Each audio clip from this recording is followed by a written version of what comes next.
तो फिल्म की शुरुआत 3 दोस्तों से होती है। ये लोग केबल कार के जरिए पहाड़ की ऊंचाई तक जा रहे थे ताकि आइस स्केटिंग का मजा ले सके, लेकिन रास्ते में ही इनकी केबल कार रुक जाती है। ये तीनों तो पैनिक होते ही हैं।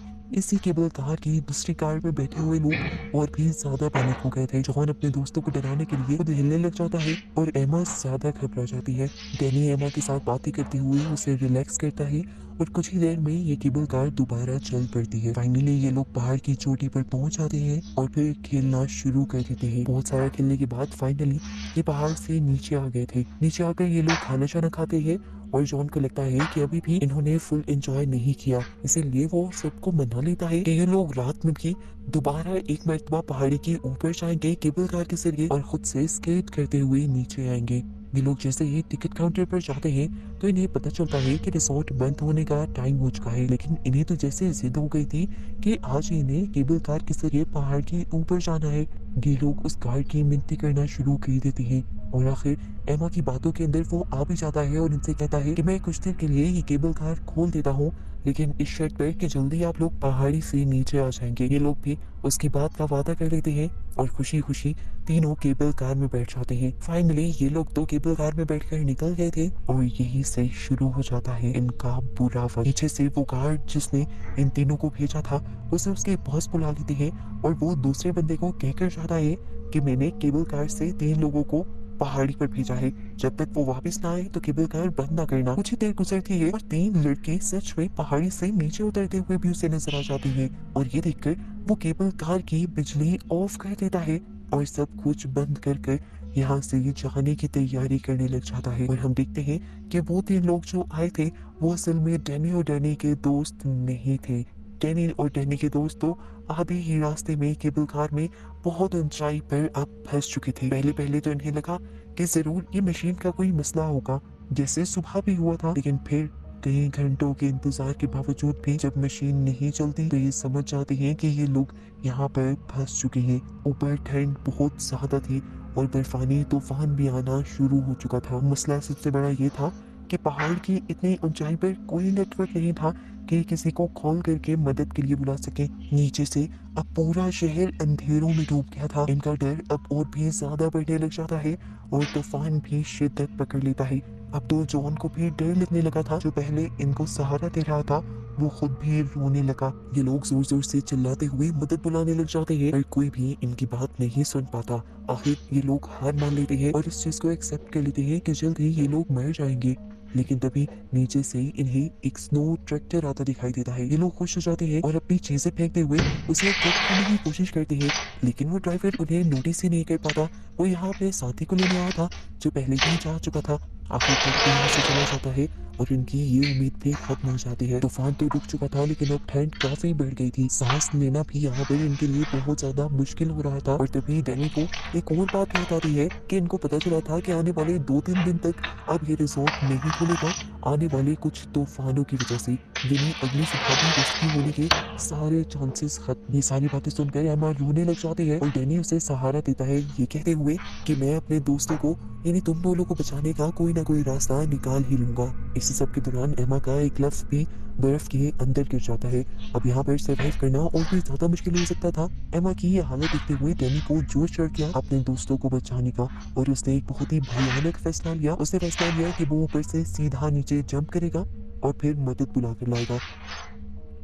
सब उसे रोकते भी रहे लेकिन डैनी ने किसी की ना सुनी और जंप कर दी और नीचे गिरते ही उसकी दोनों टांगे टूट गई। उसे इतना शदीद दर्द हुआ कि वो हिल भी नहीं पाया। अब इनके लिए और भी ज्यादा मुश्किल आ गई थी।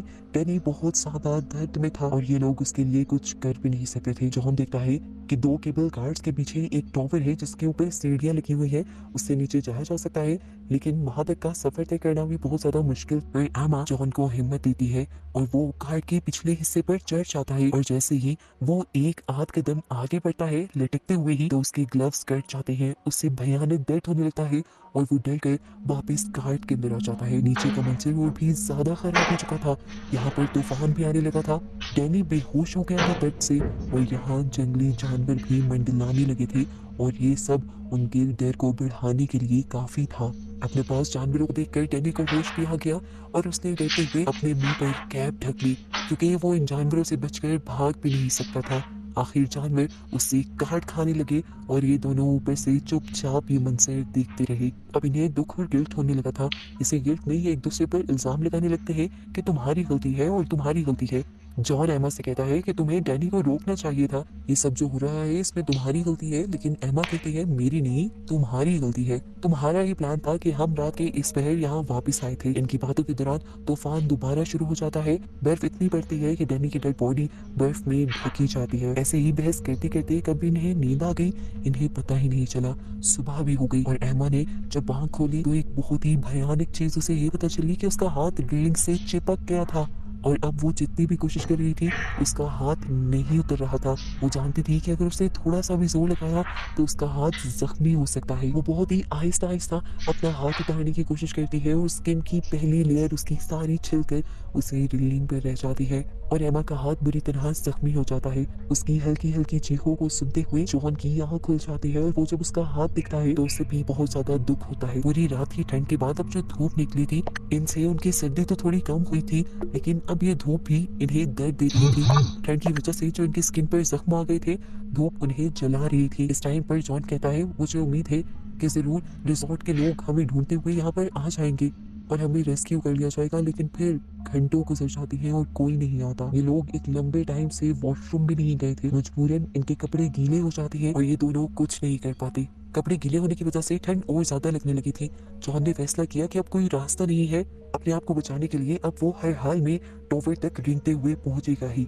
सारी हिम्मत जमा करके वो दोबारा से खड़ा हो जाता है और कार्ड की पिछली तरफ से ऊपर केबल पकड़ लेता है। थोड़ा ही दूर जाता है तो अब ग्लव्स पड़ने के साथ साथ उसका हाथ भी जख्मी हो जाता है। दर्द बढ़ने लग जाता है। ये रास्ता बिल्कुल भी आसान नहीं था। चलते चलते पीछे से एमा की कार्ड को एक जोरदार झटका लगा। पता चला कि एक स्क्रू ढीला हो गया था और किसी भी वक्त वो वाली कार्ड गिर सकती थी।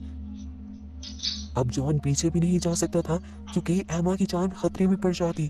बहुत देर कोशिशों के बाद वो बामुश्किल पहली कार्ड तक पहुंच जाता है, जिसके बाद भी एक कार्ड के बाद वो टॉवर था जिसके जरिए से नीचे उतरना था। इस टाइम उसके पूरे के पूरे ग्लव्स खून से भर चुकी थी।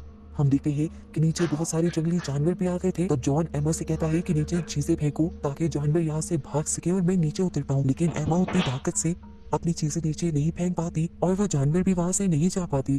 काफी कोशिशों के बाद और दर्द सहने के बाद जॉन फाइनली उस टॉवर तक पहुंच ही गया था। टॉवर से वो नीचे उतरा तो अब उसे लगा कि उसने एक बहुत बड़ा मिशन पूरा कर लिया है और जल्द ही वो अपने साथ साथ एमा की भी जान बचा लेगा। लेकिन ये सब तो उसकी सोच ही रही। उसके नीचे उतरते ही बहुत सारे जंगली जानवर उसके पीछे आ गए। अपनी जान बचाने के लिए वो आगे आगे भागने लगा, लेकिन जानवर फिर भी उसके पीछे थे। शाम से रात हो गई। जॉन का कुछ पता नहीं चला। वो कहाँ था, कैसा था, जिंदा भी था या नहीं, कुछ नहीं दिखाया गया और एमा दोबारा से सो गई। अगली सुबह जब एमा की आंख खुली तो उसने देखा कि अभी भी जॉन नहीं आया था। अब तो इंतहा हो गई थी। खाए पिए भी उसे 2 दिन हो गए थे।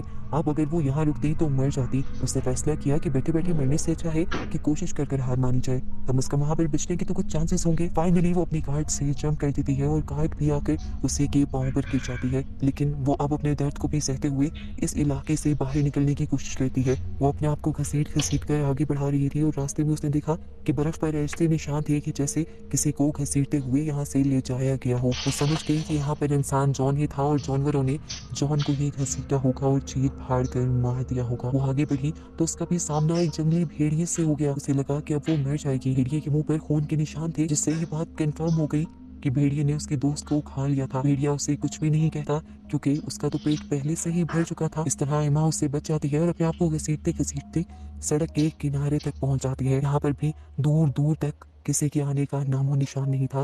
लेकिन फिर एमा की किस्मत चली। एक आदमी अपनी गाड़ी लिए यहाँ आया और उसने सड़क के किनारे पड़ी एमा को नोटिस कर लिया और यहाँ से फाइनली एमा रेस्क्यू कर ली गई। ये ट्रिप उसे कभी नहीं भूलने वाला था क्योंकि